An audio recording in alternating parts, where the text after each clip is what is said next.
Things are gonna get crazy!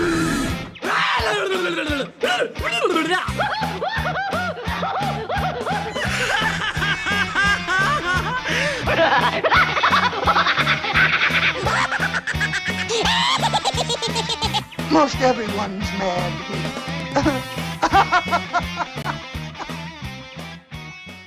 Hey, howdy do, folks! It is AniMat's Crazy Cartoon Cast, and boy, do we have a really exciting episode for you today! Because not only are we filled with a lot of fascinating and interesting stories, but also, I am not going to be doing this alone. Believe it or not, I actually got a special guest star with me. And this is actually someone that I have recently collaborated, and I had a lot of fun doing this collaboration. Now, I will say though, despite her name, she is actually very prominent on YouTube, where she mainly talks about all sorts of different animation projects, and especially My Little Pony. So, please welcome to AniMat's Crazy Cartoon Cast, ILoveKimPossibleAlot. KP, how's it going?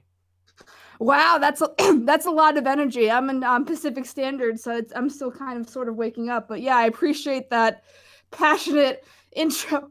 I'm okay. I'm glad I woke up this time and just kind of drinking my water, and I ate my bagel this morning, and I'm ready to talk some Animotion. Yay!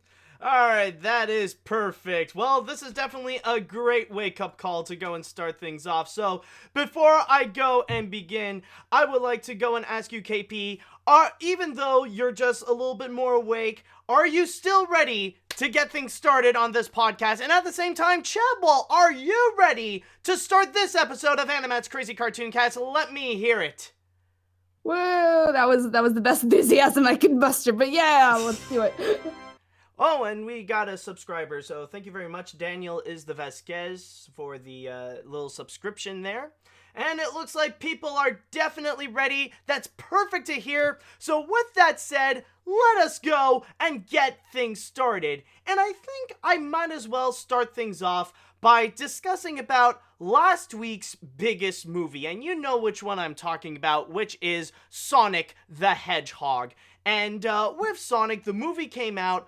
It was definitely one of the most talked about movies of 2020. A lot of people really got themselves hyped up for it. I have actually seen it myself, and I thought it was an okay movie. KP, you've seen the movie, right? Yeah. Well, I don't think it's a spoiler, but we did a thing where we talked about it. So yeah, I have definitely seen the movie. Alright, that's definitely great, but we're not necessarily going to be talking about the movie, because I know we both have really talked about it a lot, but what we are going to be talking about is actually the record that it has set on opening day, because love certainly went into Sonic the Hedgehog, especially at the box office. Sonic the Hedgehog has officially broken the record for the biggest opening ever for a movie based on a video game. Now, despite the fact that it is more of a 4-day President's Day weekend where it managed to accumulate a total of $70 million during that time, the biggest thing to note is actually on the regular 3-day weekend where it managed to surpass Detective Pikachu only by a little bit. Detective Pikachu's number is $54.3 million on its opening weekend, whereas Sonic the Hedgehog actually opened up with 58 million, so just a little under 4 million, which is a pretty impressive number right there. And even right now, as we are recording this on February 22nd, things are still going pretty strong for Sonic.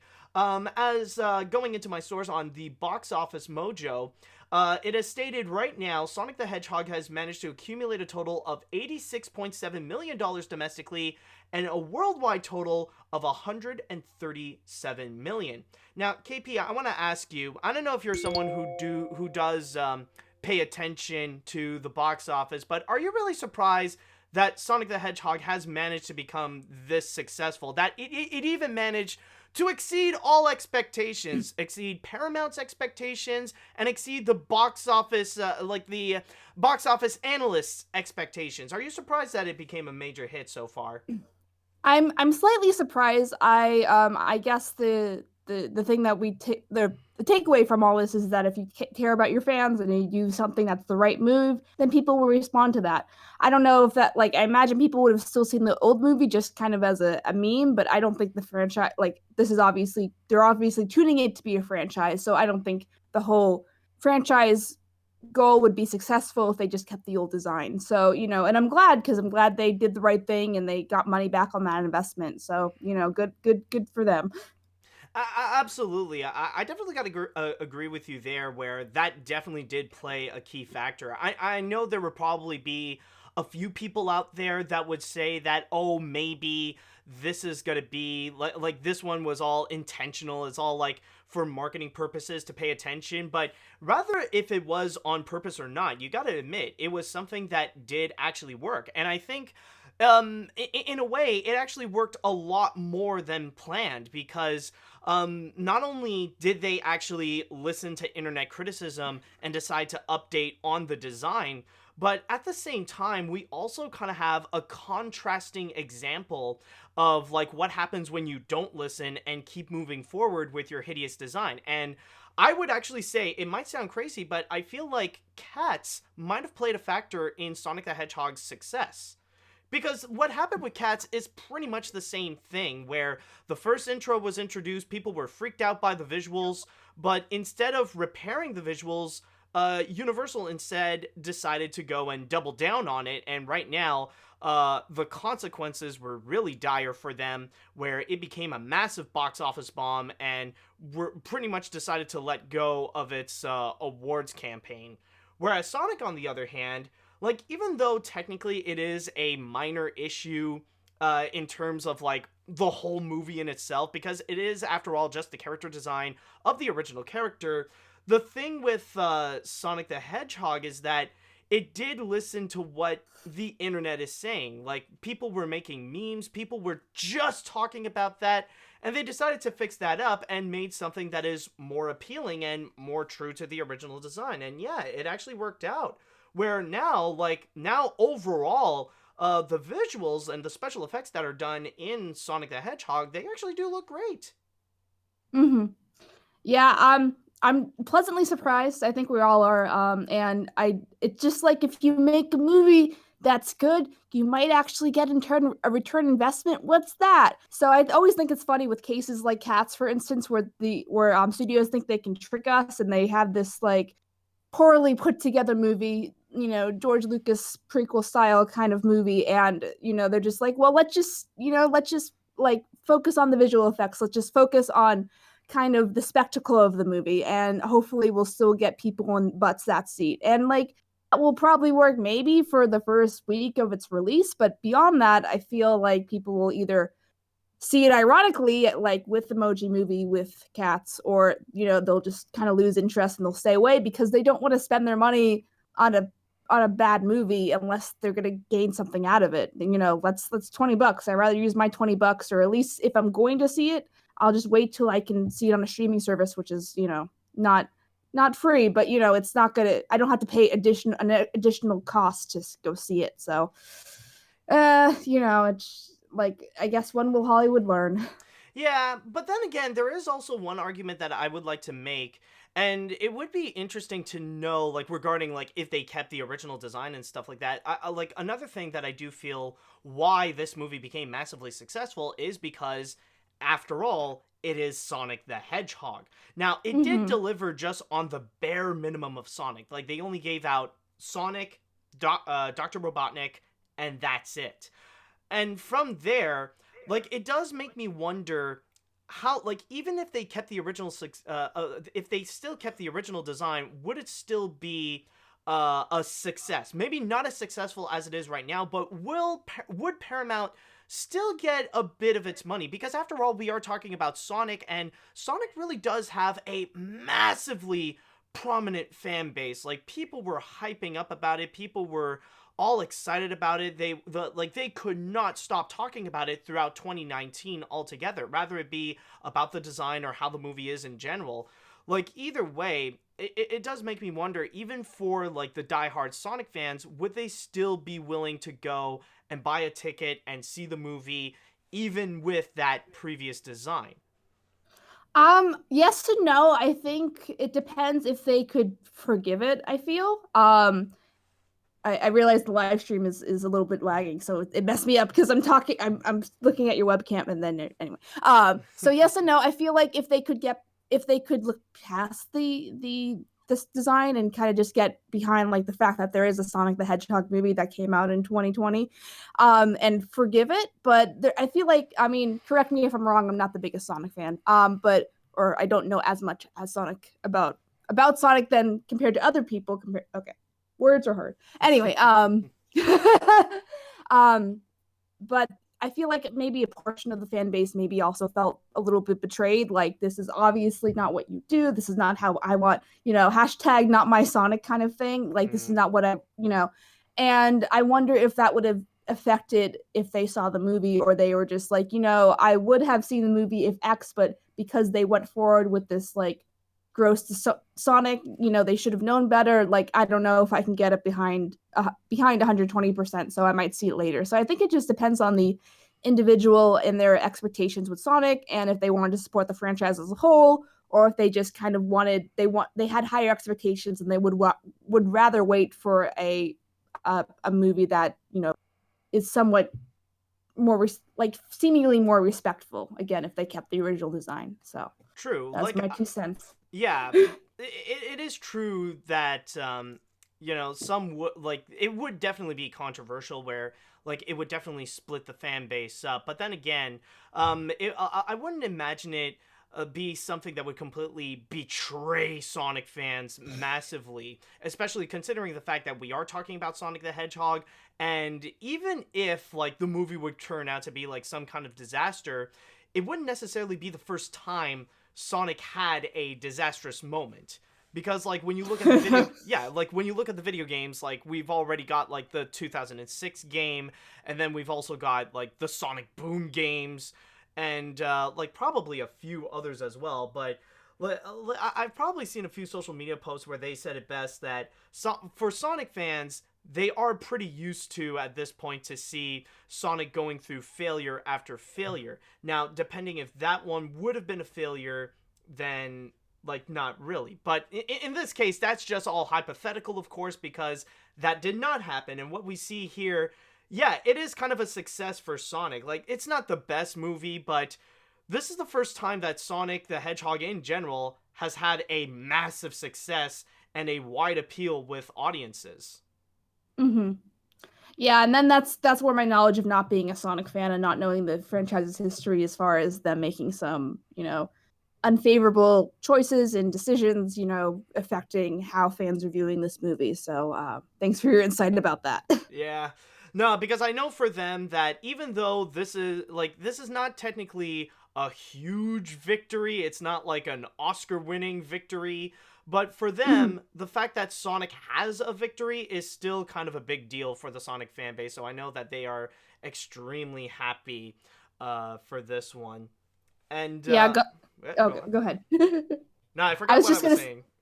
I was just gonna say, God bless. I'm glad people that have passions for something like Sonic can be represented with a positive movie that is making money. Good on them. Yeah, and it's not, and also oh, excuse me.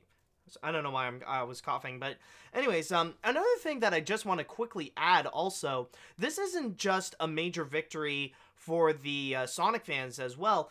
This is actually also a major win for Paramount Pictures, because there are some people that actually did state that this is the biggest success so far that Paramount Pictures has ever had since the last Mission Impossible movie. And I mean, like, when you have seen the performance of like Paramount Pictures movies, they really haven't been doing well. Like, they have been struggling in recent years, and then suddenly now they got something with Sonic the Hedgehog, and that's actually going pretty smoothly right now. Like, this is probably the movie that they need in order to really pick themselves up, because they've been lagging, they have been struggling for a major studio, and now they do have not only like a successful movie, but like now for the first time in a long time, they can have something that can be a legitimate potential franchise. Then honestly, this can actually be the pick me up that Paramount would need in order to grow and like produce more successful movies from there. Right. Yeah. Correct me if I'm wrong, but Paramount is owned by Viacom, right? Yes, that's the one. Okay.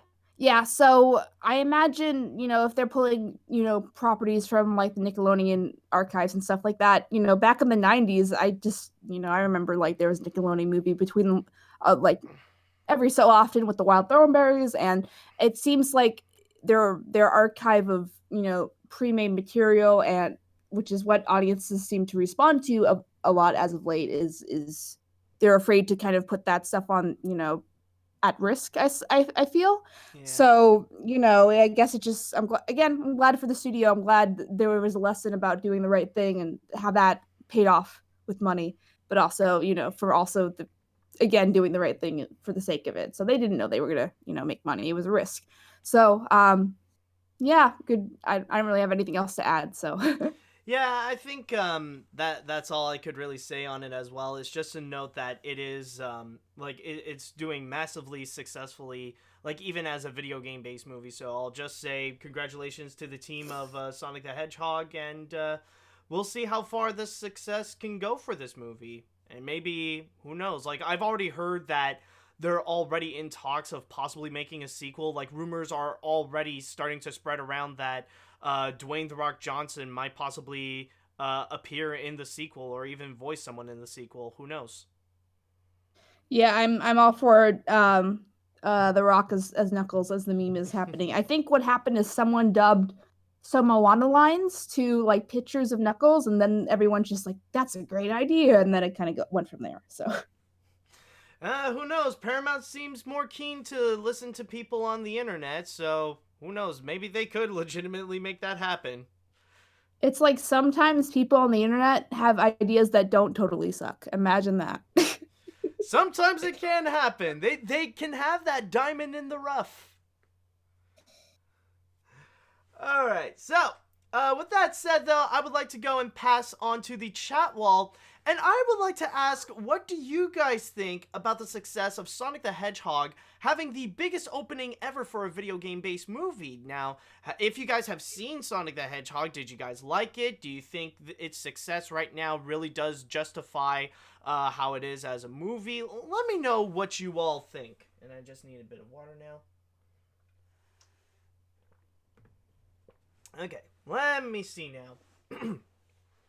I'm surprised that it's more successful in the US and Canada than in other countries. I haven't seen this movie yet, but I do look forward to seeing it as soon as I can. However, I will say that it's a little sad that this, along with Birds of Prey, aren't making as much money worldwide, especially in China because of the coronavirus outbreak, which did close several theaters over there. But keep in mind, it's only been over a week. Maybe it'll pick up. Yeah. And I mean, it is true. I mean, like, with the international release, you got to give it some time because there are plenty of other countries that have yet to actually have Sonic the Hedgehog. I'm not 100% sure. Did Japan already get Sonic yet? No, not even. So I think, like, another major country that would definitely go and get this would be, like, a country that would definitely go and watch Sonic the Hedgehog would be Japan. So give it some time for the international release to really grow, but the fact that it's already going pretty big in the domestic box office is a pretty positive sign that things will go massively well for the movie. Yeah, I agree. I think we just we are just going to have to wait and see as far as the international market. Yeah, exactly. I think that's usually the case. Let's see. Sonic seems to have made a great comeback as of lately with Sonic Mania and this movie. This, along with Detective Pikachu, seems to have somewhat broken the dreadful video game movie curse. So I just gotta say, Illumination now has no excuse to make their Super Mario movie bad. Yeah, I think the pressure is on for Illumination with their Mario film.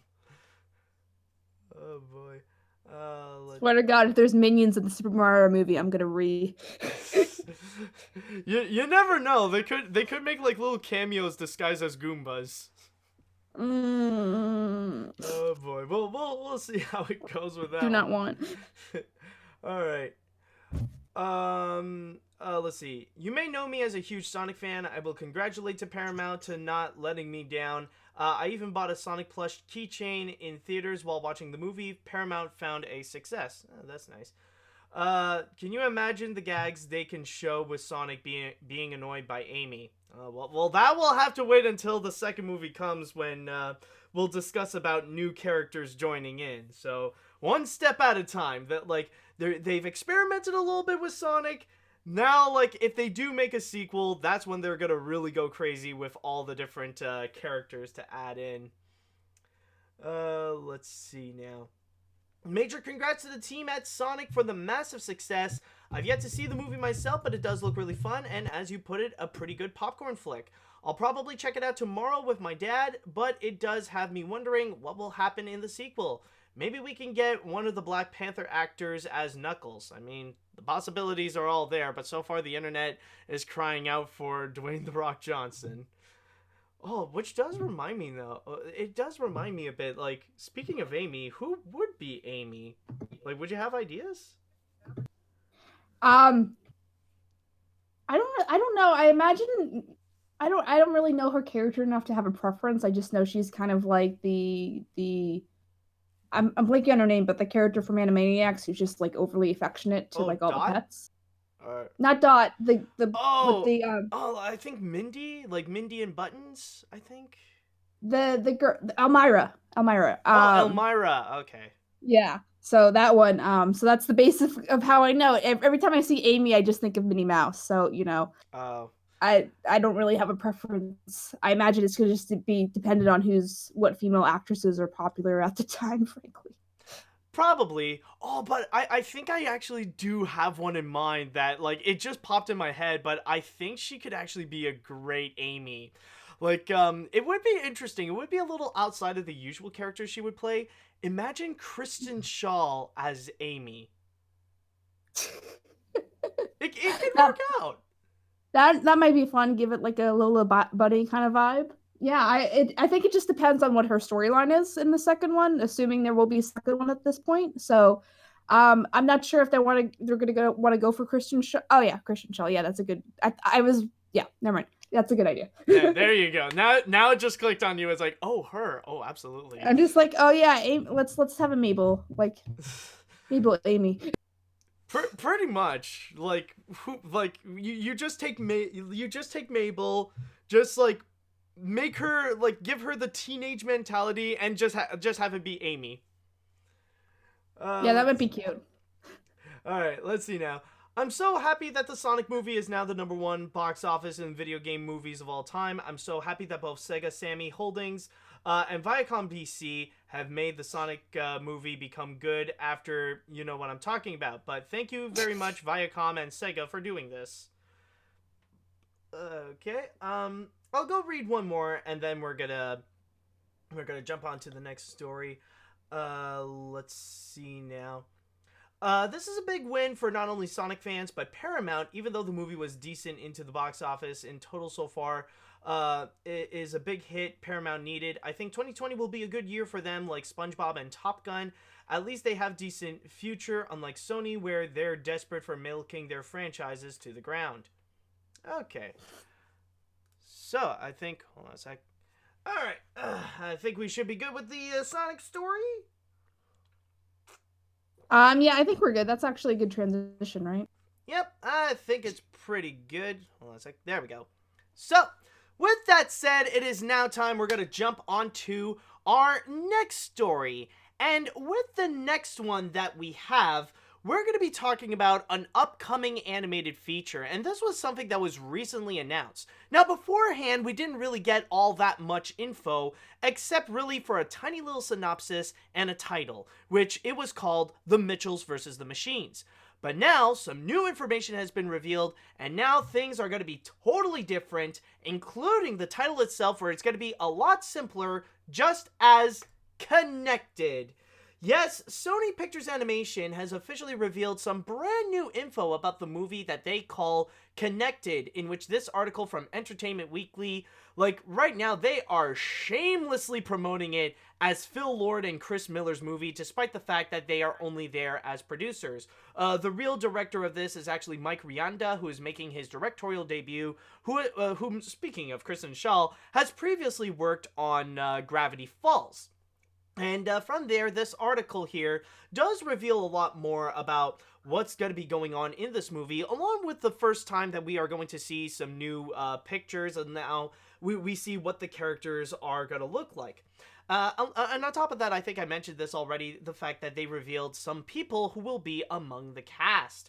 It says here, Broad City alum Abby Jacobson voices Katie Mitchell, an artsy, aspiring film nerd who's just been accepted to her dream college. Katie's eager to start a new chapter alone, but her nature-loving dad, Rick, voiced by Danny McBride, decides that driving Katie to college is the perfect opportunity to bond as a family and maybe put down the screens for a few days. And so Katie, Rick, mom Linda, voiced by Maya Rudolph, little brother Aaron, voiced by Mike Rianda, and the pudgy family pug Monchi hit the road, only for their journey to be derailed by international tech problems as phones and even household appliances turn deadly. But they are not going to be the only actors that will be in here. On top of that, we also have several others, including Eric Andre, who will be voicing the tech inventor Mark Bauman, and Oscar-winning actress Olivia Colman, who's going to be voicing the Siri-esque voice assistant Pal. And from there, like, they would describe a little bit more about, like, the behind the scenes and the origins of this movie, and, well, not necessarily the origins, but more how did Mike Rianda met up with Phil Lord and Chris Miller and convince them to go and be the producers, because, like I said before, this article really shamelessly promotes this more as Phil and Chris's movie, more so than Mike's. So, with the new information that we have about Connected, how do you feel about this movie? I personally can get behind it, besides the whole, like, the whole article, like, it's just buzzwords, and people know Chris Miller and, yeah. those two is, the Lego Movie guys. Yeah, but clickbait. Yeah, so I think the message could be interesting, especially in today's society, I guess, about connecting with people and just not being on your phone or your computer consistently, which is not something I particularly practice. But being YouTubers, we just never leave the computer.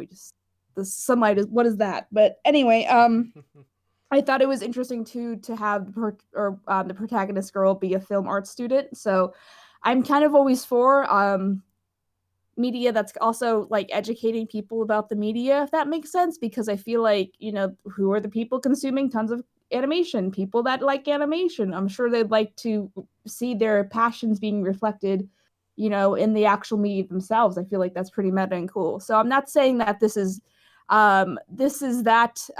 essentially, I mean, she's a film student, artsy film student. They kind of keep it vague, but I think that's an interesting way to put it. And I feel like I personally relate to the character already because, she reminds me of myself, and I'm sure people that are seeing the movie that are not, well, besides families bringing their children, they have that obviously covered. But people that are watching alone, the older animation nerds, will also appreciate it from that end. But, the plot sounds very heartfelt, and I think it will turn out okay, assuming nothing gets blown up until the release date. What about you? Yeah, honestly, like, beforehand, I was honestly very skeptical about it. Like, back in the days when it was just referred to as the Mitchells versus the Machines, there was very little information, and the little information that we did have, it really did not convince me. It sounded a bit lame, where it's like, oh, it's a family that's on a road trip, and they're fighting a robot apocalypse, and it's just like, it didn't really sound all that convincing. But now that we did have a lot more info, and, like, they do go a little more into detail about what is going on, One thing that is really prominent is the fact that they mentioned about the heart, and also about like it like now, like the more I think about it, the more it does make sense about the title itself, and I can see the layers of like what it means and all different kinds of stuff. And I could definitely see how it is clever and how it could potentially be heartfelt with the message about connecting with your family, and that spend less time on the phone and less time on the internet, and more with the people that are actually around you. And like even like this little picture here, where we see like the whole family together, and like everybody's on their phone except for the dad that's just like, I am so sick of this crap. It's kind of it's funny, and it's also pretty relatable as well. So yeah. I was gonna be like, you see, you get it, connected. They're all connected. Okay, I'll shut up. Yeah, no, well, yeah, that's actually the point, though. No, you're absolutely Yeah. right about it. Like that's kind of the whole thing, because it's like connected in this case means like so many different things. In a way, it's like what Sony is doing with the title here is a little bit the same thing, like with what Disney's been doing with their titles lately, like with Frozen or Tangled or Moana and stuff like that. It's more like just keep it as like one word, and just go from there, like have it like layers upon layers of like what it means. And from there, like now I do see a little bit more about like what they want to do with it, and the more it shows a little bit of promise. Like for now, I wouldn't say like, oh, this is going to be great, like it's immediately up there as like my most anticipated movie, but I do see the potential, and I can see the directions of where this can actually go right. I did also hear at the same time that there is a possibility we will actually be getting a trailer pretty soon. Some people are even stating that there's going to be a trailer that's going to be released not long or around the same time as Onward. So, like, we'll get even more of an idea of what could happen, especially with the fact that this info popped up. That means like a trailer could be right around the corner, but I do feel like there is a little bit of promise, and especially with Mike Rianda, who has done some work on Gravity Falls, and like I'm a major Gravity Falls fan. I love the series. Like hopefully some of that can actually get onto this as well. Like some of the Gravity Falls vibes can actually work around onto the movie as well. So like it'll be more something that we'll have to wait and see, but for me, I do feel like, okay, so like it will have some promise. I can see where it can work, but hopefully at the same time it doesn't go and fall into the traps where, oh, it's just gonna be like your typical animated comedy thing. So honestly, I do see the promise in this.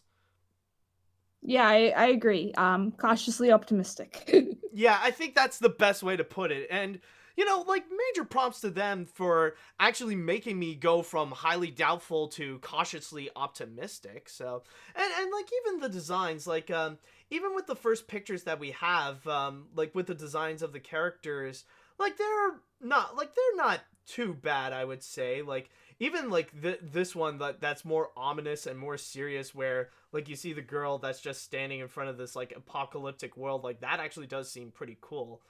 Like what do you think of the pictures, the first pictures that we see? They kind of remind me of the press releases for Abominable, and like kind of like the just like girl with like pretty sky, and like so I can get behind just kind of that general aesthetic, and especially because she is the artsy kind of embodiment of artsy people, I guess. She's artsy in general, Right, so like having that with a pretty background, kind of just like thinking about the world and your existence and all that stuff. So I'm all for that kind of vibe, and I think the character designs too are really cute, especially for they're very 2D based, even though it's a CG movie, obviously. So I appreciate. They are going for a more round QC animated aesthetic, and then like I'm sure a lot of like I don't know, I haven't seen a lot of people mention this, but it's like I'm surprised nobody has really gone into like the little dog on the side. Like I have to admit that one is actually a little cute. Like just on the side, it looks like a combination of a dog and a cat at the same time, but just no brain in there. We need to like make something that we can make into toys. Yeah, that is kind of the point of this dog, is that this is going to be the merchandise machine over here. So, but other than that, I will say, I think you did put it best, where now I do feel cautiously optimistic, where like now we do have a bit more info about Connected, and I will say Connected is a way better title than The Mitchells versus the Machines. So, Yeah, I don't even know what that means. yeah, it was just weird. Yeah, that's why like I had a bit of a bad impression, like when it was first revealed as that, and the little synopsis is like, I don't know if I want this. But yeah, I don't know if this is going to be really something that will truly stand out. I don't know if I don't know if even by Sony standards, like it would be something that would be extravagant, but I guess we'll have to wait and see, or at least wait until the first trailer does come. Yeah, I agree. Alright, so with that said, I'd like to go and pass on to the chat wall, and now I want to ask you all, what do you think about the details that we have revealed about this movie, about Connected? Are you guys more excited about this? Does this show a lot more promise to you, or would you want to see it, or are you still doubtful? Let me know what you all think. Let's see. I honestly think this has potential to be a heartfelt and funny movie. The visual style feels like a painting and concept art come to life. Also, Katie looks like a gender-bent version of me with a red hoodie, glasses, and brown hair. Just the fact that she is a film nerd like me. Okay. I mean, I could argue that technically Katie could be a gender-bent version of me, but who knows? That's the main criticism of the movie. It's just like, oh man, they just copied me. Gosh darn it. So you copied me. I'm gonna do a lawsuit against you. I mean, with all the lawsuits happening, like, towards animation studios like Disney and DreamWorks, I'm surprised no one has done that yet. Oh, let's see. Give it time. Yeah, exactly. To be honest, I think the concept sounds pretty interesting. The name Connected makes a lot of sense. I do like some of the people who are attached to the voice cast, and the concept art looks pretty nice. But wait, this movie involves phone and technology. Is this Cloudy with a Chance of Meatballs with animation done right? Is this Emoji Movie done right? I mean, that does involve technology and phones.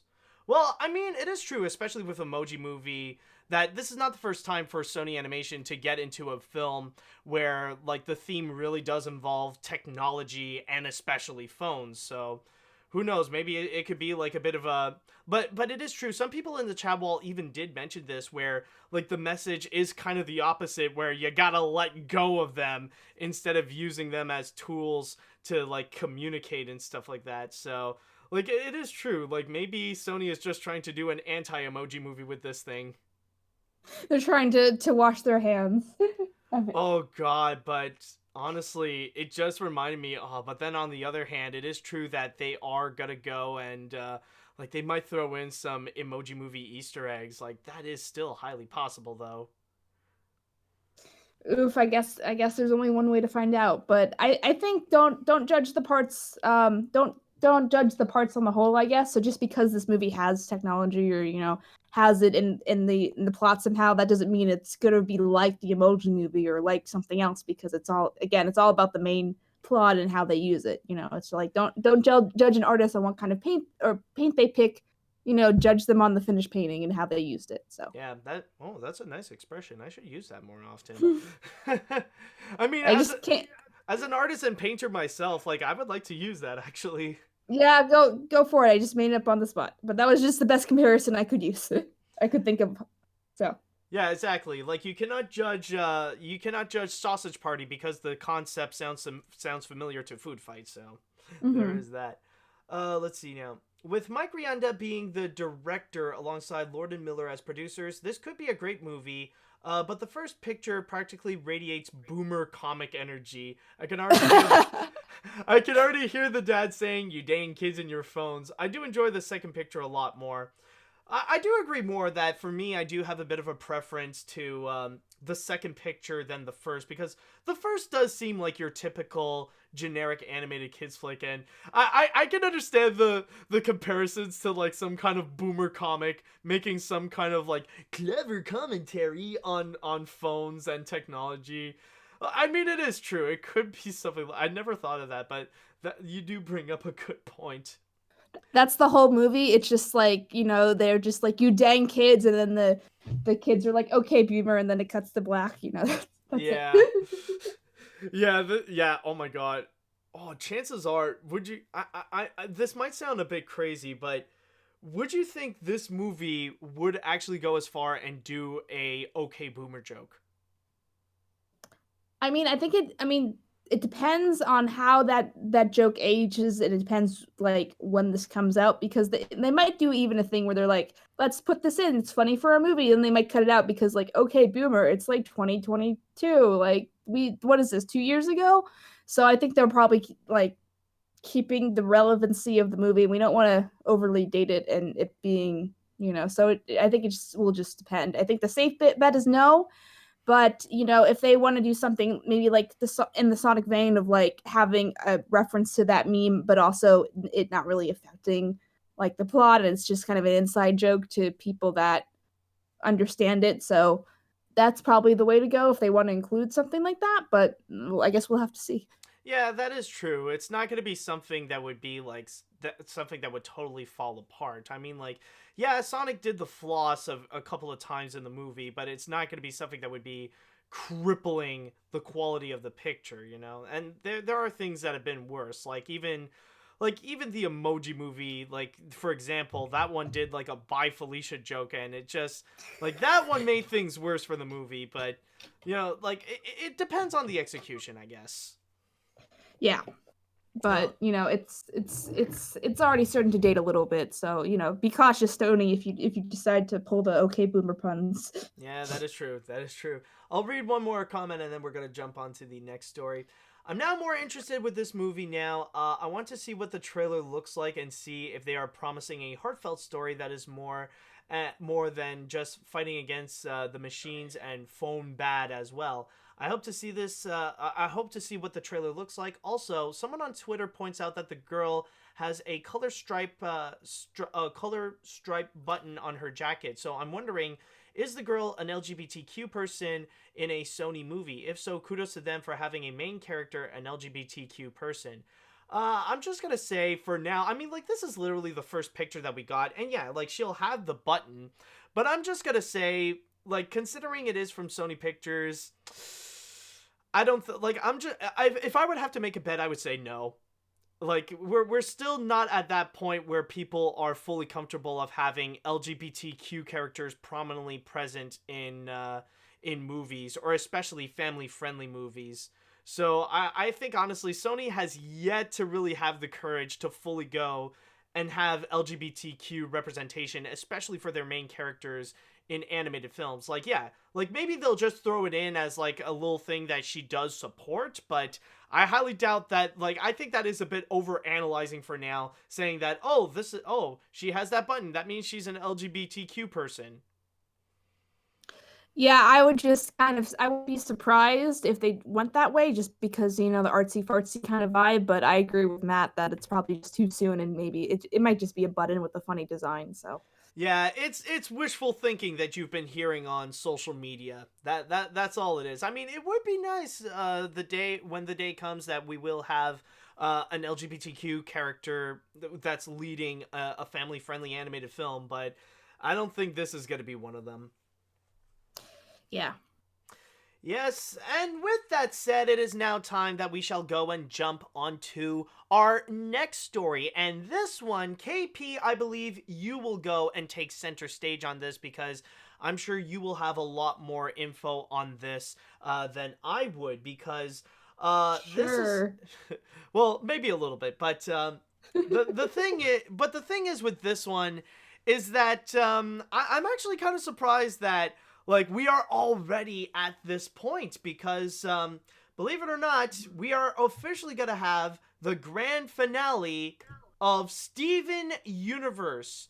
Yes, Cartoon Network has officially revealed the release dates of the final 10 episodes of Steven Universe Future. Now, like this article on Polygon states, it is true that technically Steven Universe already finished in season 5 last January, But for now, like, the franchise is still technically going with Steven Universe Future. And the show is still going on. Like, it's meant to be like a bit of a continuation after the Steven Universe movie that came out in August. But now we do have Steven Universe Future, and when it's going to be the ultimate conclusion, not just of this, but of just everything Steven Universe as we know it so far, where it states here that the final 10 episodes are going to begin on March 6th, and then they will go and air every Friday until the final end at March 27th, where they will have a 4-part series finale. And from there, we also got a bit of a quote here that I would like to go and read, coming from the creator of Steven Universe, Rebecca Sugar, as it states here, "I'm so excited for the final episodes of Steven Universe Future to be out in the world, and so grateful to our audience for supporting our show for all these years. It has been an eye-opening experience to meet the community that has come together around the show. I have been so moved, and I felt so seen. I have felt so seen. I have always been a firm believer in the power of cartoons, and these days it's undeniable. The friendships forged over this show, the artists inspired to draw, the families that have watched together and saw each other in these characters, fill me with awe and renew my love of animation each day. Though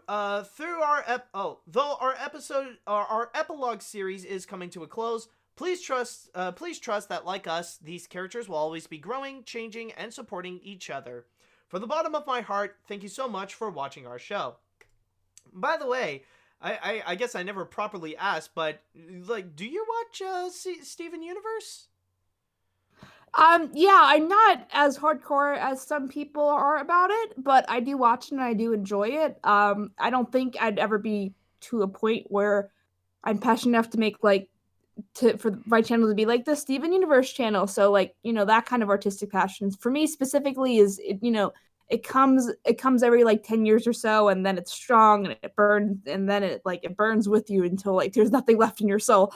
But that being said, I like Peridot. She's my favorite. I enjoy the, like, even though some of the theming could be tied a little better, I do enjoy the representation aspects of it, because I feel like having people being represented in media is like a great therapeutic way to kind of, show that they are still valid, and, who they are is still valid. But, you don't obviously have to make it about that. It's just like, they're there. You don't have to make a thing about it, whatever. They don't have So, you don't have to make a big deal about it. Yeah. You cut out a little bit. Okay, or you didn't say much. Okay, but regardless, yeah, I think it was kind of hard, because I know that the Steven Universe movie was supposed to be the finale, but then they had to scrap that idea and go with an original plot. And then the Steven Universe movie, I think, blew everyone's expectations away, with just like Spinell being like everyone's favorite character ever now, which I don't blame them for. She's a broken being that deserves all the love.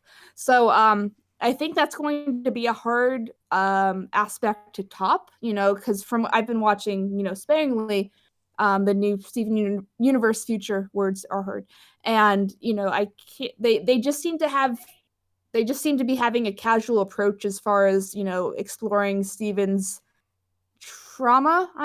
I'm assuming that's what it is, with his mom just being, toxic AF. So essentially just making all these really bad decisions, and then he has to deal with them, and he has to clean up her mess. And, I think he's just tired of dealing with that. And I don't blame him for doing that. And, Rose is a complicated figure, and, but it also, like, on hindsight, it makes sense. And it makes sense why, she acted that way. Like, she treated Pearl that way, for instance. She just kind of, she wanted what she wanted, and she wasn't as empathetic to other people as she should have been, I feel like, is the best way to tie it.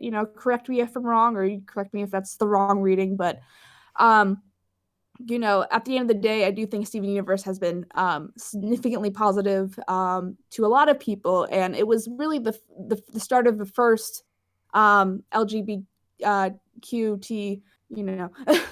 all the titles, but just general representation in media and like really pushing the envelope by having a big gay wedding essentially near the end, and I'm all for that, and I think that's kind of why people started to latch onto it, because they were it was just like they came for the gay, they stayed for the plot essentially. So. Yeah, they came for the rocks, but they stayed for the complex narrative. Right. But yeah, like, and just to mention to you that it did state a little bit here, just a little bit of a summary of not just Steven Universe the movie and what happened, but also what's been going on so far with Steven Universe Future. Just to read this a little bit, the bulk of the show's conflict resolved last year with the 5th season finale. Steven Universe the movie introduced the possibility of lingering antagonists in the world, though the epilogue series has divided its time between confronting final loose ends, exploring the fallout of Happily Ever After, and diving into Steven's residual trauma. And honestly, like Rebecca Sugar said it best, that Steven Universe Future is meant to be an epilogue series where it's just meant to go and highlight the things that has happened after the big finale of the Steven Universe series, considering, and also with Steven Universe the movie, where like we see all the things that would happen. Now, with that said, it wouldn't necessarily surprise me if this 4-part finale wouldn't really be as grand as something like the actual finale of Steven Universe or the Steven Universe movie, because technically this is the epilogue. We technically already got the ending, so we just want, like, technically the goal of it is to see things conclude, to see things finish off, and see, like, where are we going to leave Steven and the crystal gems? Like, that's going to be the whole point. So,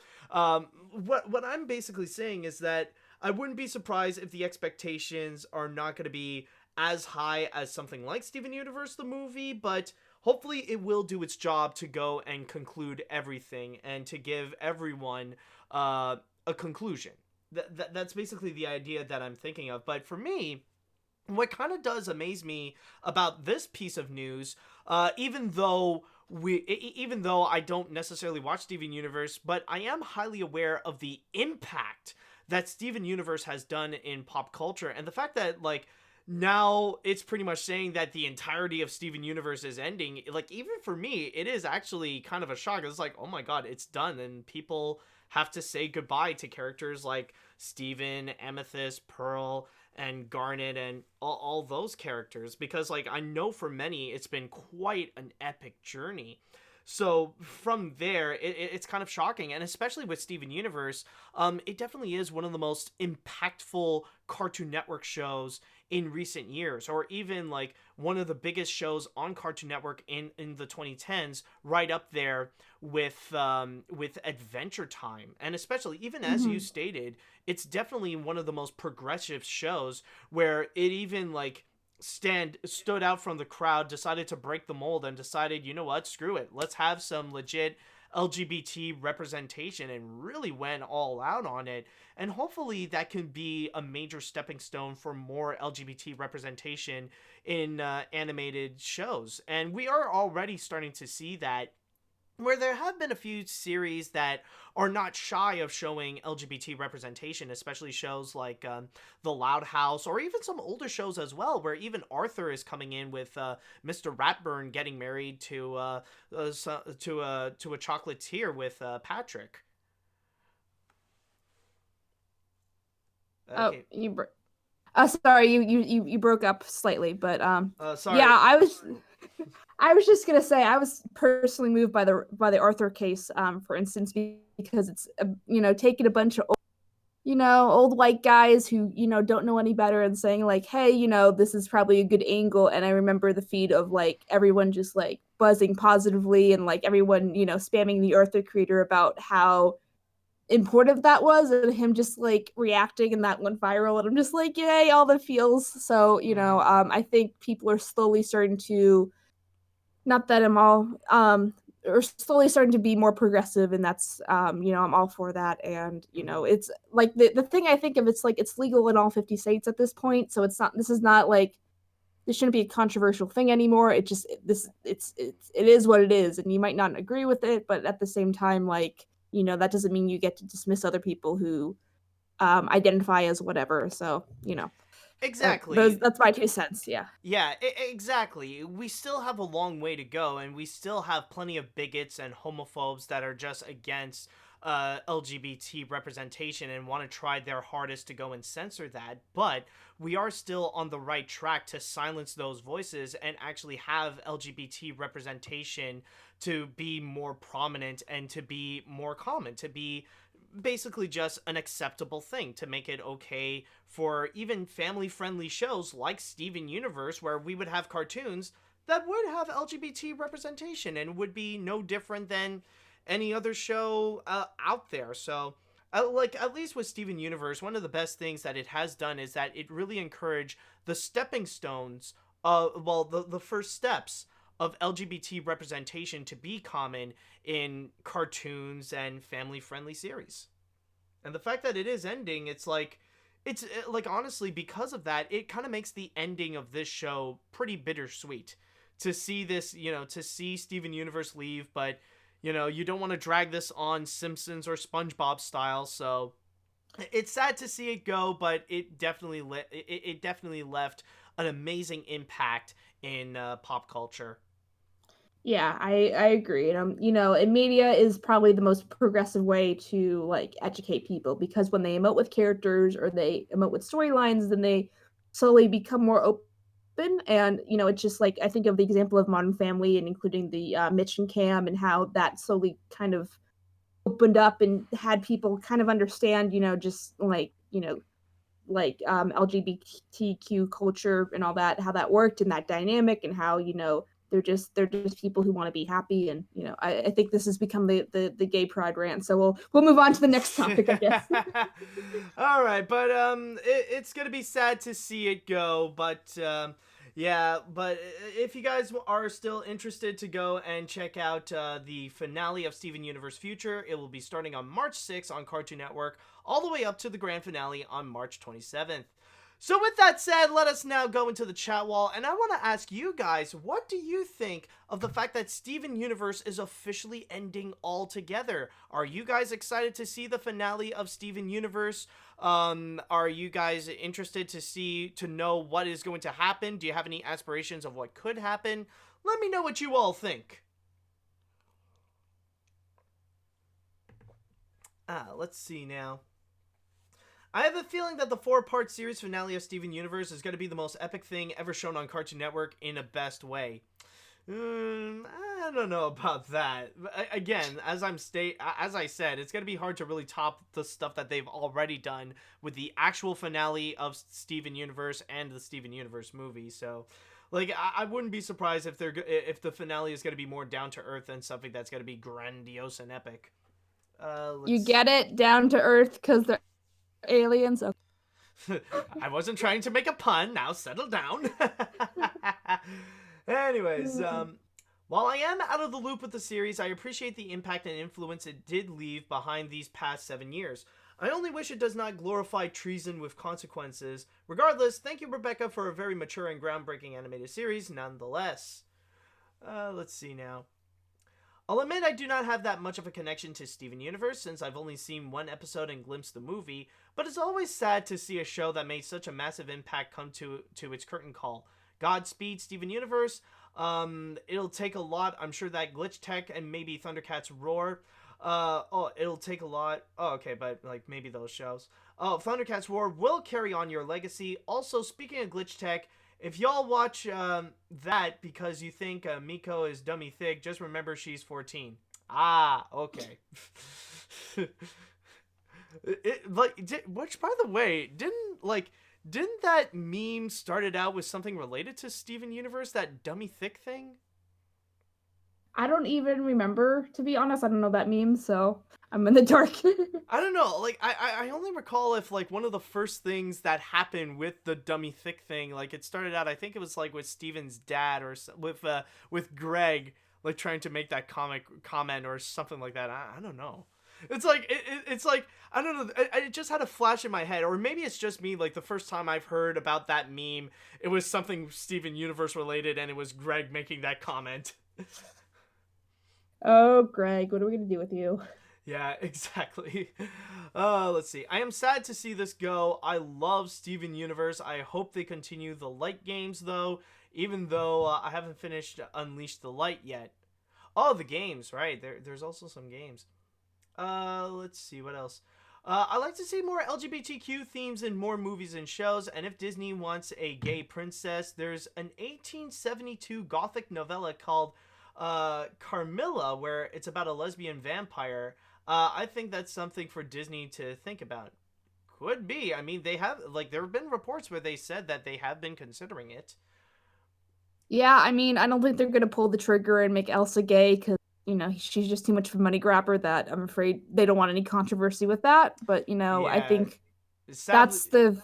Go ahead. yeah, sadly, she's too profitable to be gay. That's the sad truth.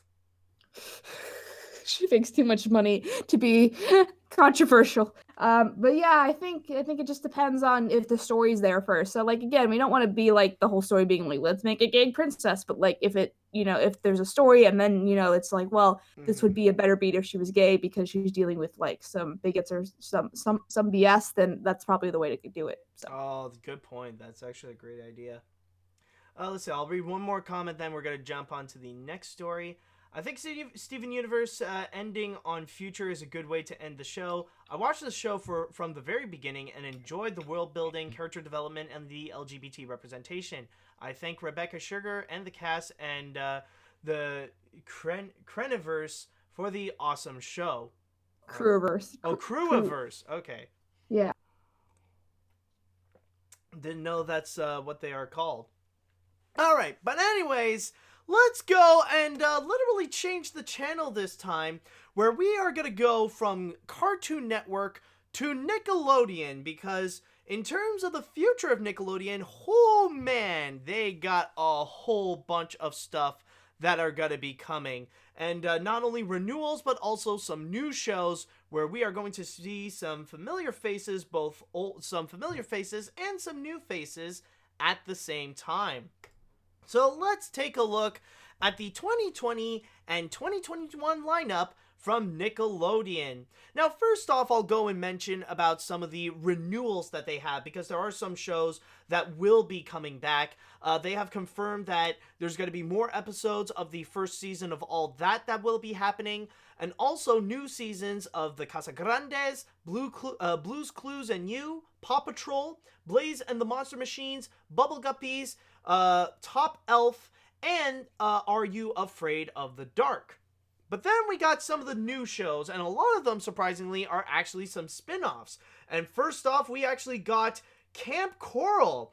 More specifically, it's going to be called now Kamp Koral SpongeBob's Underyears. And I'm going to be reading this from my source here on The Hollywood Reporter, as it states, ordered to series in summer 2019, the CG animated prequel to Nick's flagship series, SpongeBob SquarePants, will follow 10-year-old SpongeBob to summer camp. The series will feature the original show's core voice cast in Tom Kenny, Bill Fagerbakke, Roger Bumpus, Clancy Brown, Caroline Lawrence, and Mr. Lawrence, along with series veterans Mary Jo Catlett, Jill Talley, and Lori Allen. Carlos Alazaqui and Kate Higgins will voice new characters, and it shall premiere this July. Then next up, we also got The Astronauts, Nickelodeon's first co-production with Imagine Kids Plus Family.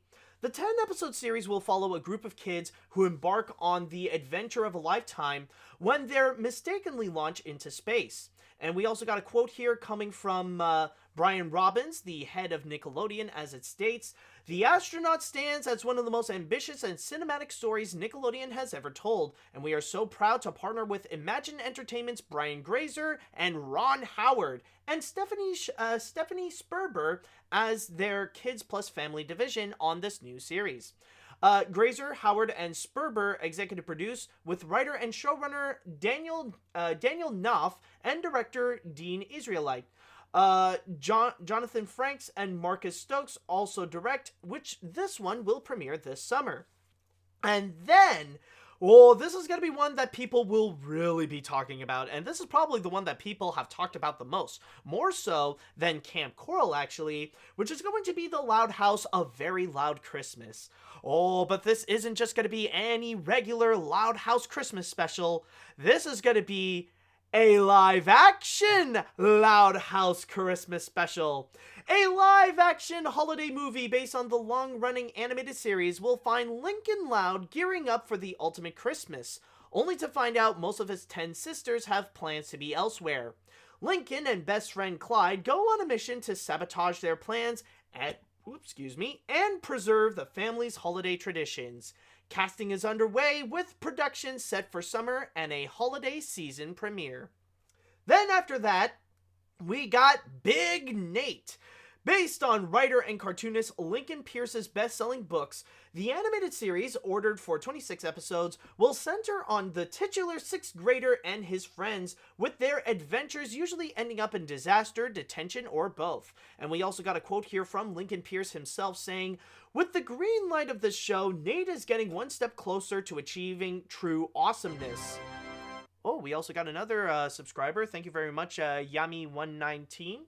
Anyways, I am thrilled to be collaborating with Nickelodeon on new adventures for this unlikely 6th grade hero. Mitch Watson and John Cohen executive produce, with Pierce serving as consultant throughout development.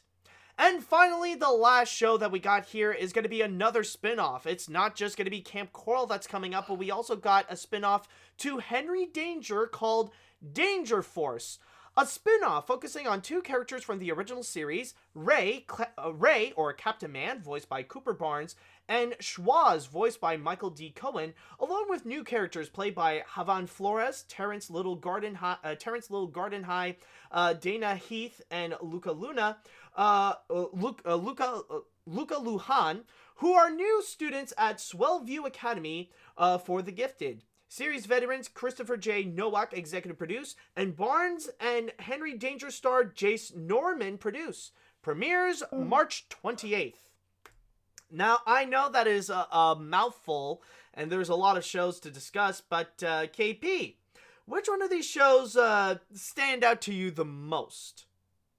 I love the Loud House. I'm excited to see the Loud House Christmas special. I really hope, like, as the comments were talking, or the comments were typed as you were talking, I just saw people being like, "Oh no, I don't need a flashbacks to the Fairly Odd Parents live action movies," and I'm just like, I don't blame you.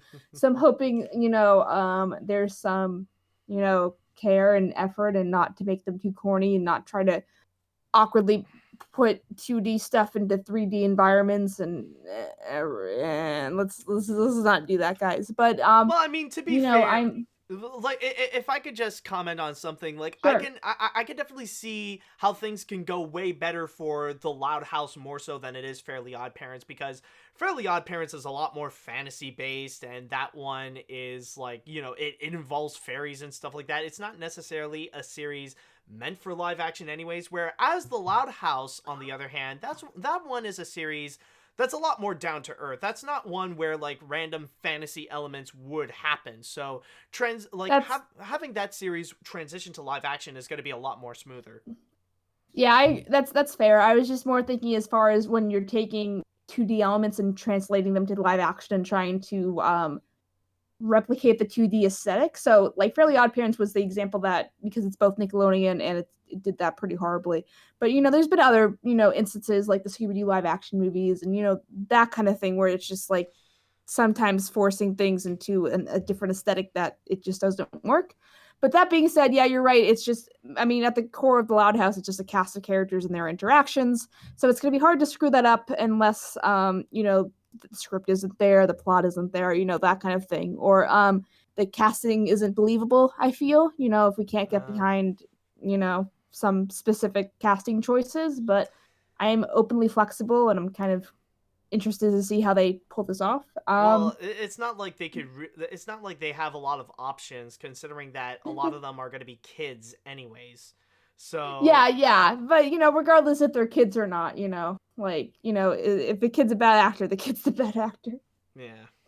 But The only other thing, I guess, Are You Afraid of the Dark? It sounds like a good idea. I'm cautiously excited about that. And then I'm kind of like burnt out with SpongeBob movies. Do we need another SpongeBob movie? But I understand they're lucrative, and we just gotta shrug and go with it. So Yeah, I mean, like it's Nickelodeon. They got to go and make the most out of SpongeBob. It is their most successful franchise after all. I mean, what else can they do with it?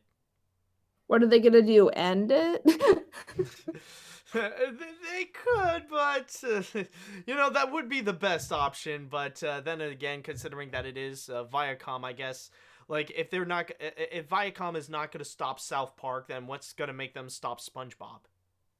Yeah, we need to stop South Park, guys. We need to have an intervention about this. Like it seems like I'm blanking on their names, but the creators are just so done with South Park, and they're just like, Oh, Trey I Parker don't and know. Matt Stone. Yeah, Trey and Matt, like they're just slowly and I can see that they're slowly negotiating for less episodes in their contract every year, and it just seems like I don't watch. It's hard for me to watch South Park anymore because it just feels like I can tell it's a chore for the creative team to make it. So it's just like it's not Uh, as fun for me to watch, if that makes any sense. Yeah, plus the fact that it has been announced that they want to go and do other projects as well. They've signed on to do other projects as well, so they would have less time for South Park anyways. So I can see where you are going with this, where they are losing interest, and it's only Viacom that's really trying to milk it for what it's worth. Hmm. Yeah, Viacom needs to like take a note from Disney as far as just kind of ending stuff, when they naturally need to end on a story beat and not just forcing stuff out because the money, because They it's gotta not a learn good to let creative. go. They gotta learn to let go. Let's have group therapy for Viacom and about loss and but yeah, it's not a good creative environment. So I'm hoping, I'm at, and like same thing with The Simpsons, is I'm hoping after like maybe another 5 years Disney's like, okay, enough is enough. Yeah, that's the Kind of one thing. If they upside. can't think of. Yeah, that's the one upside. I feel like now that Disney owns The Simpsons and stuff like that, maybe they'll do something to just let it go, because like they've lost steam like over a decade ago, or even further than that. It's like this is something that should have been over a long time, and hopefully Disney will do something about it. Yeah, and I'm hoping, like I don't want something like tragic to happen, like one of the voice actors dying to have to end The Simpsons or end SpongeBob, and like, Hmm. but it just seems like that's the direction things are headed. And, like that was their joke that like in the apocalypse we'll still have Simpsons episodes. So, are Yeah. they wrong? But we're getting a little bit off topic. Yeah, but like we're talking about Camp Coral, SpongeBob's under with the element of SpongeBob. For me, I guess like for me, I'm more of a wait and see kind of thing. Like maybe they'll find something clever to do with this series. Like it'll give the creators some new material, and it is interesting that they are bringing back a lot of the original cast now. Considering that I highly doubt it's going to be like all the same characters that will be returning. I feel like in this case, maybe it's just going to be something where like they'll find something new with it, and maybe it will breathe new life to SpongeBob. Like it'll be something that SpongeBob would need in order to survive longer, like try in a way be like the Steven Universe future to Steven Universe.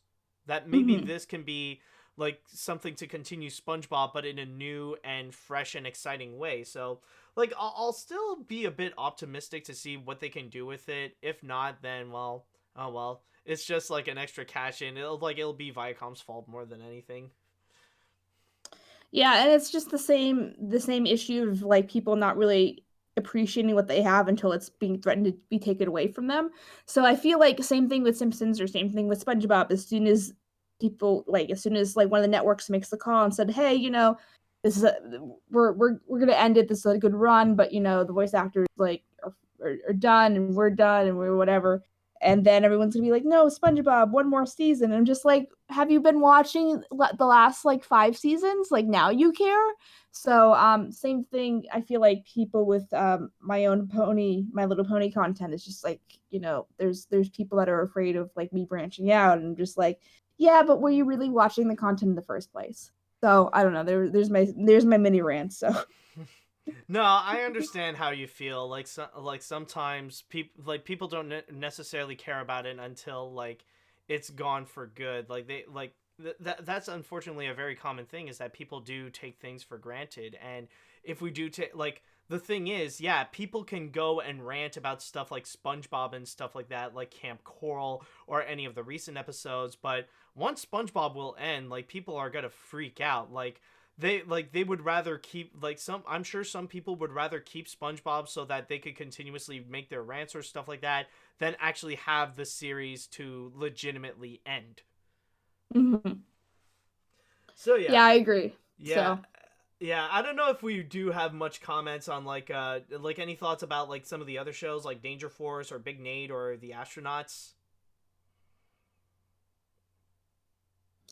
I don't personally. I mean, they're new shows. There's not really much to discuss because they're just so new. So. Yeah, that is true. And to be fair, I'm not necessarily all that familiar with some of the other stuff, like with Big Nate or Henry Danger. And then we also got like the astronauts. It sound like, with the way that they're trying to sell it here, it really does sound like it's going to be Nickelodeon's most epic thing, especially the fact that the association with Imagine Entertainment having people like Brian Grazer and Ron Howard to be attached on this project, and apparently promoting it as the most ambitious and cinematic story Nickelodeon has ever told. It's like, Sure, Jan.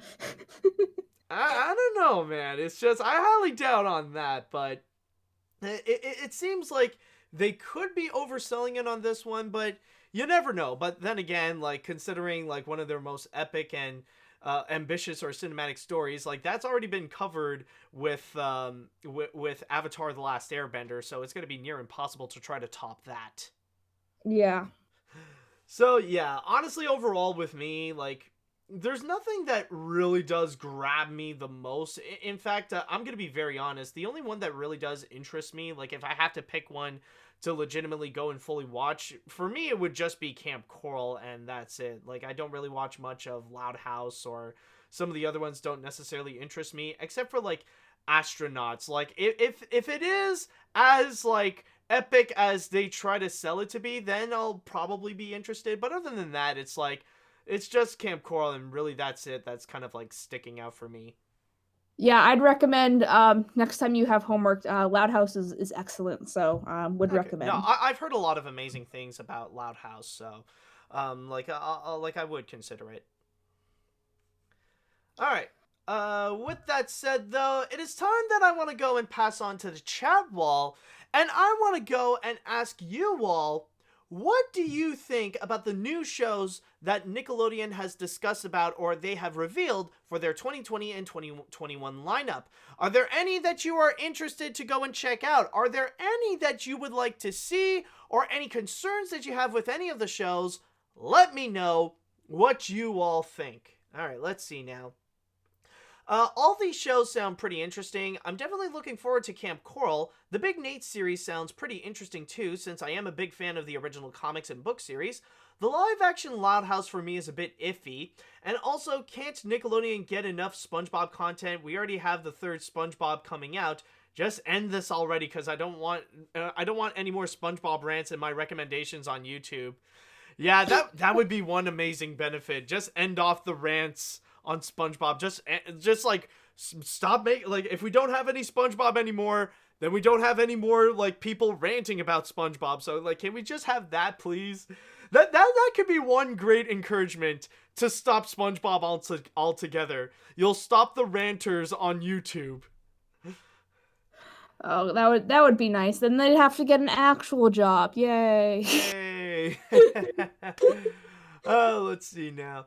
I'm not too sure how I feel about the Loud House being live action. It'll be great to see how the characters look while being portrayed by live actors, but what makes Loud House great is the fast pace and energy in its animation, something you can't really get in live action without serious talent. I'm cautiously optimistic though, as I really do like the Loud House and would like to see it do well. Yeah, there is that opportunity there.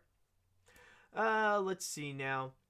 I am primarily interested in Big Nate and the Astronauts. I am interested in Big Nate because I grew up reading the book series, which is like a mix of Diary of the Wimpy Kid, Peanuts, and Captain Underpants. I am also interested in the astronauts because it looks like it will be Nickelodeon's most grand live-action series that can also be enjoyed by adults.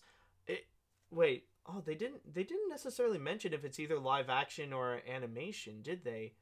Like, is the astronauts gonna be live-action, or is it gonna be animation? Just wanna...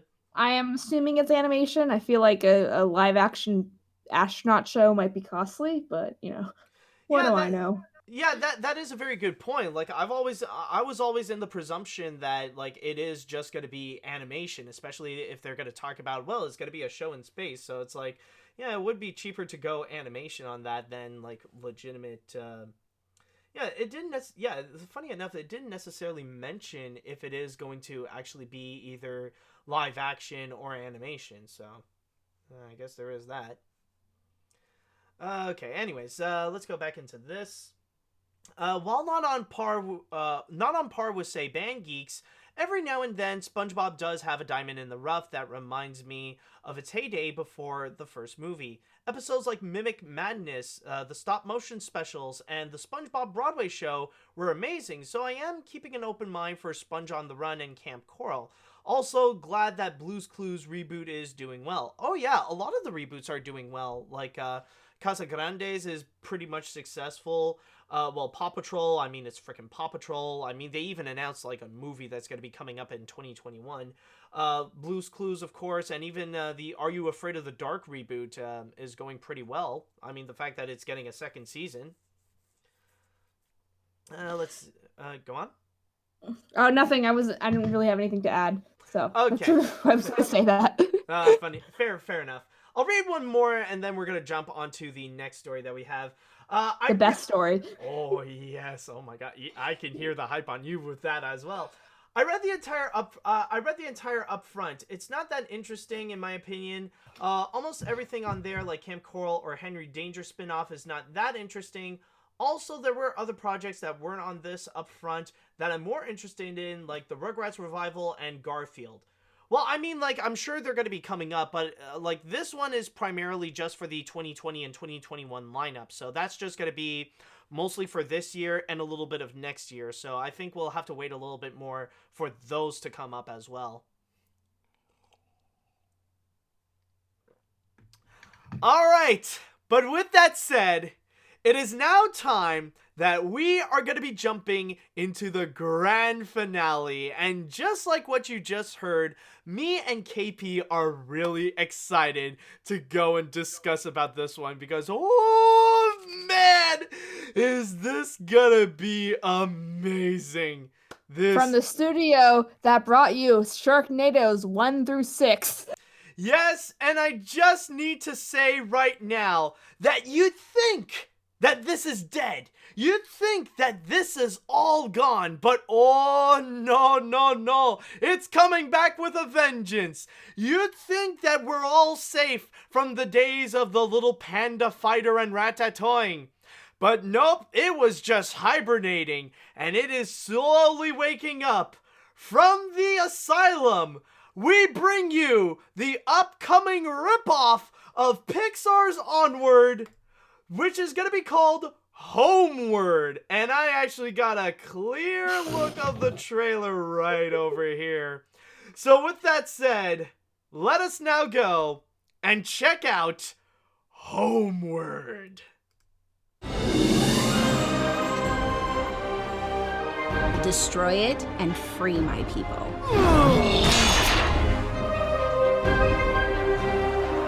We did it.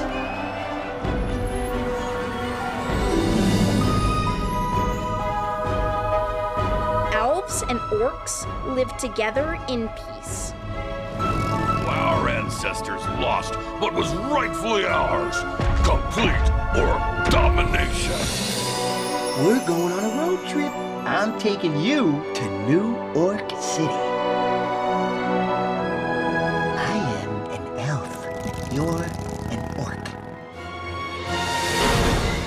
Open it. Have you seen this orc? He's my brother, but adopted. With the magic bag, we can steal the gemstone that ended the war 1,000 years ago. Bar, we are family. And as a family, We're all gonna fix this. Are you going to help us? I'm gonna try. We gotta get to Elfdale right now. Maximus Coppius! Don't you do it! No biscuits! I feel incredible! They're gonna love you. Crazy cheese!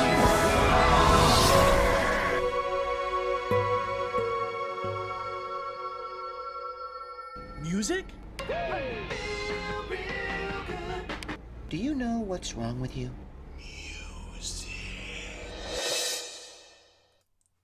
That is a very good question. Do you even know what is wrong with you? Yes, that is the trailer of the Asylum's Homeward, which will be featuring a cast of Joey Lawrence, DC Douglas, and yes, even Tom Green. So, KP, how did you enjoy this, little trailer here of Homeward? Enjoy is highly favorable. Where do I start? Okay. Besides it obviously being the obvious Pixar Onward like ripoff, the animation is horrible.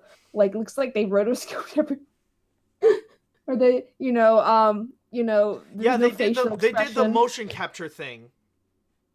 Did they put the motion capture stuff on their faces so the characters could emote? I don't know. It's either they tried to animate it themselves or there was a glitch in the system that did not register it well. Because actually no, I think they tried to animate it themselves because some of the facial expressions, oh man, Bad. They are a work in themselves. Like there's one example. It's from that hipster looking dude. Where is it?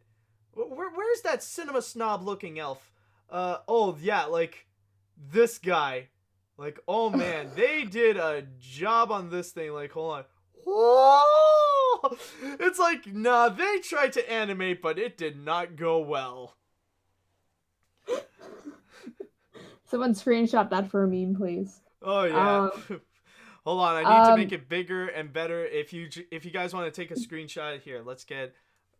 There you go.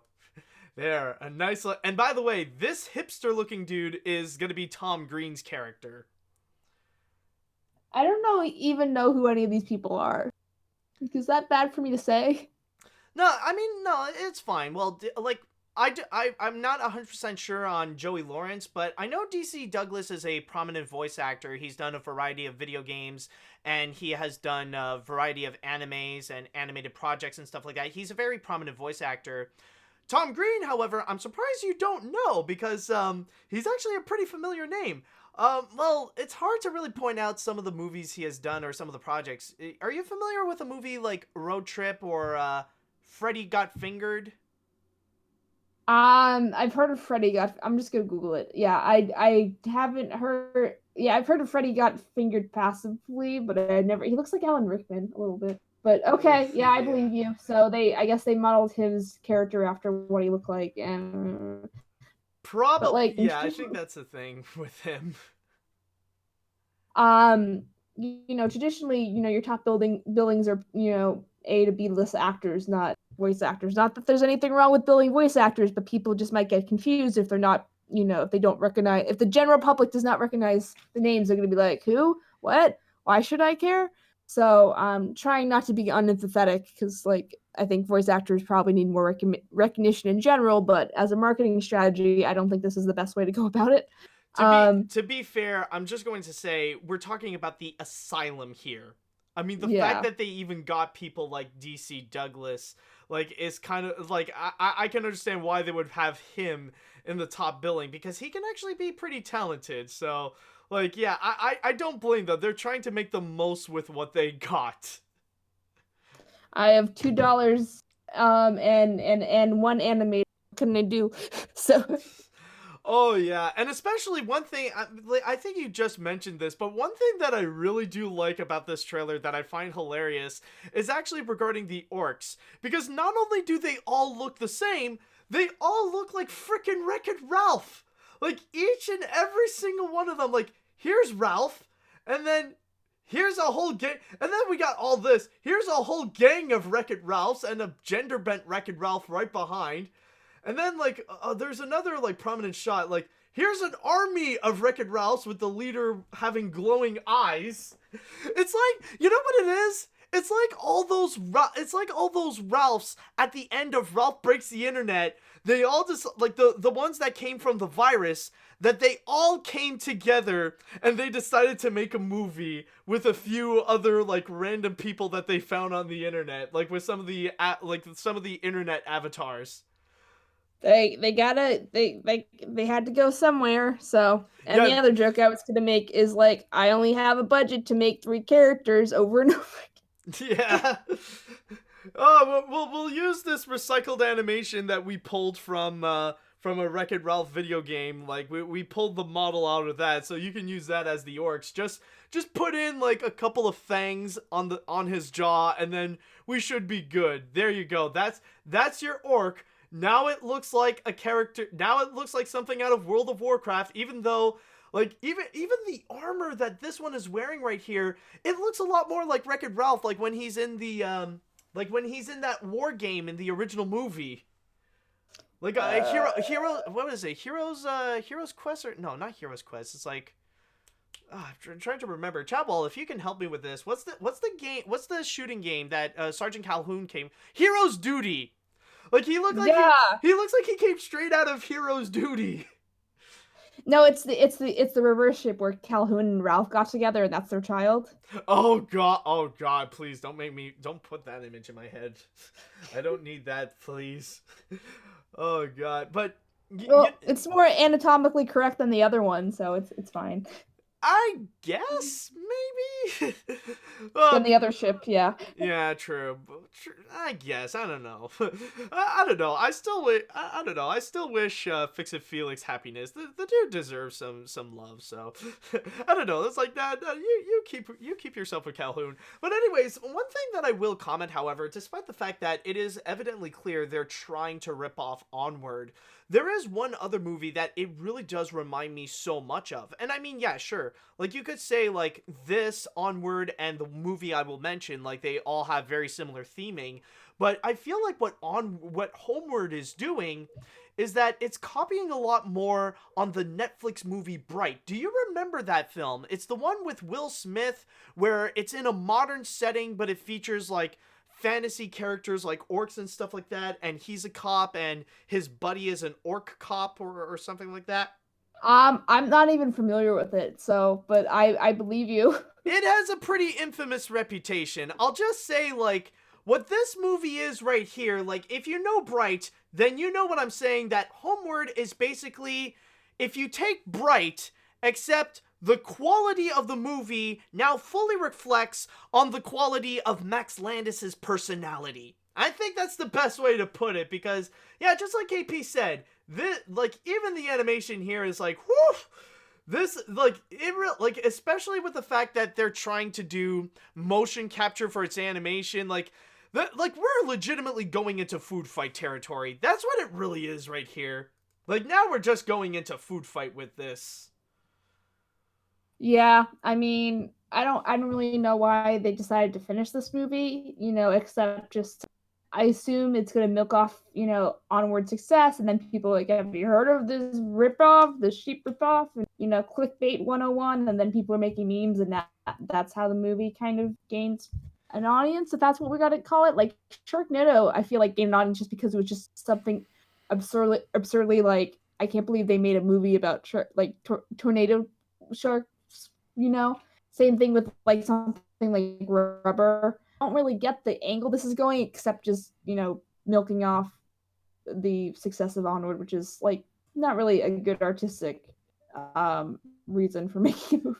So, I mean, but what do I know? Yeah, I mean, this is the thing. This is the Asylum's template. Like, this is what they do. They constantly make rip-off movies again and again and again, and possibly have to fend off major studios that they are ripping off, like, fighting off lawsuits and all that kind of stuff. But I think, like, for their promotion, it's for stuff exactly like this. Like, what we are doing right now, essentially, I guess you could say this is what the Asylum would hope for. They're hoping that they would get YouTubers or like influencers to look at this and go like, have you seen this thing, man? Holy crap, it's crazy. Like, even like, and trust me, like, you go down, like, I'm here on the Twitter page of the Asylum where they showed the trailer, and you look down in the comments, and there are and I see that there are plenty of people that are like, yeah, they'll reference about like they'll reference stuff like Onward and stuff like that, but they're pretty much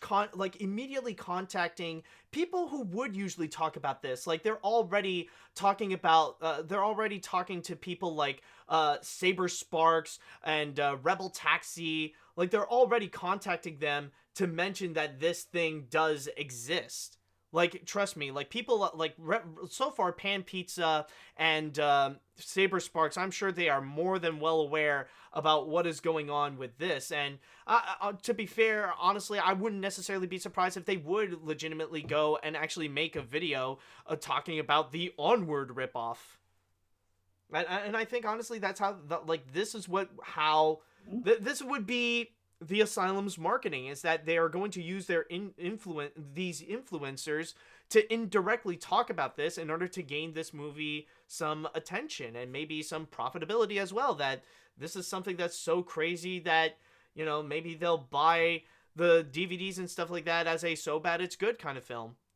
I'll just step in and do like a little mini rant, and I'm just frustrated with all that, you know, because it's just like, that's not, you know, this is more of like my aesthetic of like, that's not why you make movies and artists, so people can be like, whoa, look at this stupid thing, like, and, you know, I'm frustrated that not like people like Saberspark and people like Rebel Taxi and like not anyone individually, but their content is not so much exploring good media or bad media and like breaking, you know, what is what, but like, it's more like a clickbaity kind of culture where it's just like, lol, look at this bad animation, I'm gonna talk about it for like a half an hour, make fun of it. It's like the whole the idea, like let me get back on my tangent. Like, it's kind of like Ratatouille's idea about, like, you know, it's fun to write something bad and it's fun to make something bad, but like, at the end of the day, that doesn't, you know, that's easy to do, you know,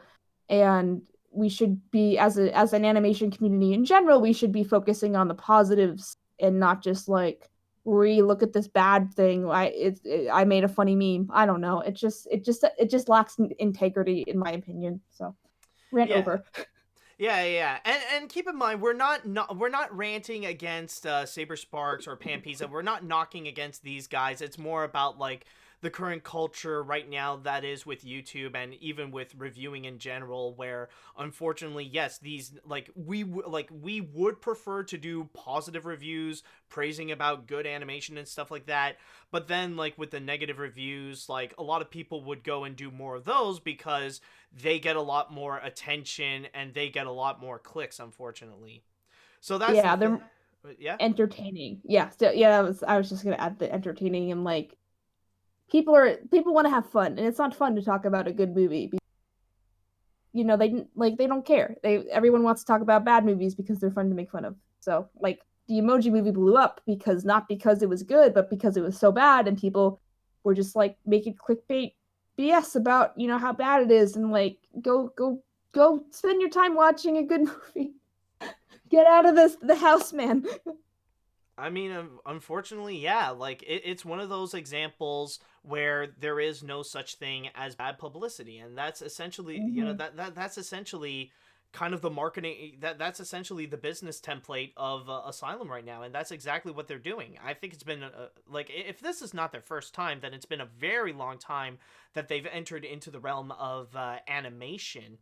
But in this case here, it's not really that much surprising that, yeah, like, there are going to be some people that will still continue to try to exploit using that, you know, try to make content that is so bad that they would hope that these influencers would go and talk about them. And like, yeah, they'll bash it all they want, but at the end of the day, it'll be companies like Asylum who would ultimately win. And I mean, like, yeah, you could say that, like, for me, that I am a hypocrite because I'm the one who's bringing this movie up and, like, bashing it to bit. You know, I'm playing the Asylum's game and stuff like that. But unfortunately, that is kind of the the environment that we are in, because people are more suckers for talking about bad media and seeing that like, people prefer to see stuff getting destroyed than something getting praise and learn why it's worth it, unfortunately.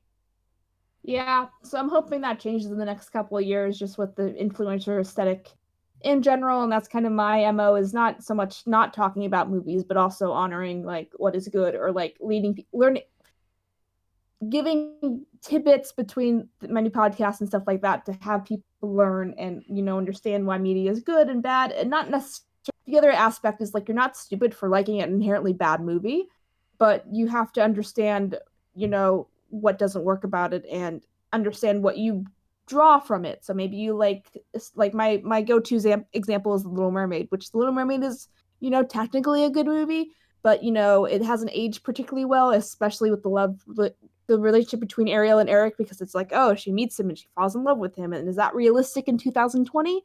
But that being said, I still love I love the aesthetic, and I love not so much Ariel's naivety, but it's more just her ambition and, drive and passion to kind of want to, be somewhere where she's not. So it's, breaking down, like, finding those things of putting, rambling, but finding what you like about specific movies and understanding what could be better about other specific movies. But yeah, okay, I'll get off my soapbox now. Yeah. Yeah, no, but you do make a good point, and especially in the case of Homeward right over here. I mean, like, yeah, it sucks. We could talk about all the things that are just absolutely terrible about it. I mean, it's very rare that you would find anything that is right about this movie. I mean, like, yeah, we could joke about how bad the animation is, how all the orcs look like Ralph, and the way that it's ripping off, like, not just Onward, but also movies similar to Onward, like Bright. But at the end of the day, like, that's kind of the point of why why this movie does exist. It's meant to be bashed, and it's meant to be destroyed. They're trying to go and try, like, in a way, like, they like, the Asylum is capitalizing on making stuff that people would hate and would destroy, ultimately. Like, yeah, there are some people, like, I know it sounds crazy, and we would like to live in a better world where people want to make movies because of art, but at the end of the day, money is top priority, and, like, this is a movie that is made for the money. Like, it's never made for the art, but it's to capitalize on the current trend of people who love to hate on media, which, for example, in this case, is on an animated film that's shamelessly ripping off a Pixar movie that's coming up. Yeah, and not to throw you under the bus as far as bringing it up, but I think it just, people need to understand what this is, and understand, like, what people or what movies like this are, and how their marketing strategies are working, and really just, if you want to have fun and make fun with it, God bless, but just kind of know that that's kind of the intention why it exists, and money is a controlling factor in our world today, unfortunately, and shrug, we'll just all be existential and, pray for something better. But we're turning this into an Unus Annus video. It's like, we're all going to die someday. We need to make the most out of our time. Someday when people are wiser. Yeah, pretty much. I mean, yeah, like, I know, like, I do bring it up because, yeah, it is fun to talk about. It is fun to bash things, but then again, it's only a very temporary joy where it's not all that great, where, like, yeah, it's not as fulfilling as talking about something that you would love to discuss about. It's not something like I would for me, I would much rather talk about Onward than something like Homeward, because I got a better feeling that film, well, I think I know for sure that movie will be much better than what we got here. I mean, just by the animation alone, right? Yeah. The fact that there's more than 3 character models. Yeah, exactly. So with that said, I would like to go into the chat wall, and I want to ask you guys about your thoughts on Homeward. Now, I don't know if the Asylum put up an official release date for this. I can imagine that it'll be coming out sometime close to the release of Onward, but yeah, what do you all think? Let's see now. Call me crazy, but I actually want to take a peek at this movie. I know it's not going to be good, but I hope to view this the same way most people view Ratatouille, Tentacolino, or The Room. If I can't see this, at least I'll perhaps enjoy an AniMat's watches on it. But aside from Onward, this also is giving me a World of Warcraft vibe. Even the monsters and ogres remind me more of Duratan the Orc than Wreck-It Ralph. I think it's more of a combination of the two, but I think it's more like for me it's more Wreck-It Ralph because like of the build and the build and especially the hair and stuff like that, and especially the big hands. Like it's trying to be unmistakably Ralph. Let's see now. I never thought I'd hear this studio again, but now they are back, but worse than ever. This movie is going to be made for Saber Sparks, where he's going to check it out all like, what the hell is Homeward? The animation looks terrible, the story looks like a complete ripoff of Onward and Bright, and it just looks ridiculous. I know I won't check it out, but I feel like it's going to be one of those movies where animation reviewers just going to bash this movie to bits like Homeward. Don't want to give my anger to this, and that is exactly what we have been talking about. Like, this is the kind of movie where the Asylum is hoping that animation reviewers will be their marketing machines. Right. Let's see now. Are you kidding me? Are you kidding me? Are you out of your mind? Where do I even begin here? The best comment.